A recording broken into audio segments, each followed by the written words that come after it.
అబ్బాబ్బాబ్బాబ్బా ఆ రుచే వేరు. సో టైం వచ్చి 3 అయిందనమాట.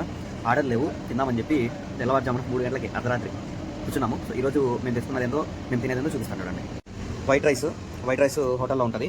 నేను రూమ్లో నుంచి వంకాయ కూర తీసుకున్నాను అనమాట. వంకాయ కూర రూమ్లో నుంచి తీసుకున్నా. ఇది వైట్ రైస్, ఇది వచ్చి కోడి అనమాట. ఫహం ఓపెన్ చేస్తాను చూడండి.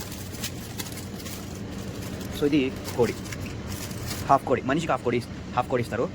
ప్రతి మనిషికి, ప్రతి డ్రైవర్ కానీ, పని చేసేవాడికి కానీ, ఎవరికైనా కూడా హోటల్లో హాఫ్ ఇస్తారనమాట. ఒక్కొక్క మనిషికి హాఫ్ ఇస్తారు. సో ఇది ఈరోజు మనం తినే ఫుడ్. ఇంకా వాటర్ వచ్చి బాటిల్ అనమాట. ఈ కంపెనీ పేరు ఏబీసీ వాటర్ బాటిల్స్. సో ఇది హోటల్లోనే తీసుకుంటాం. ఒక బాటిల్ తీసుకుంటాము.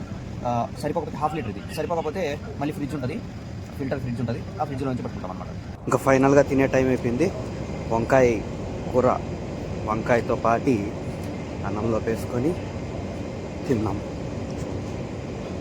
సో నేనైతే కోడి తీసుకున్నా, మా ఇంకొక అన్న వచ్చి కబాబ్ తీసుకున్నాను అనమాట. ఎవరు ఏది అడిగితే అది ఇస్తారు. అన్నం బాగా కలుపుకొని వంకాయ దాంట్లో పెట్టుకొని అబ్బాబ్బాబ్బాబ్బా ఆ రుచే వేరు. లైక్ చేసి, షేర్ చేసి, సబ్స్క్రైబ్ చేసుకోండి. Thank you, by.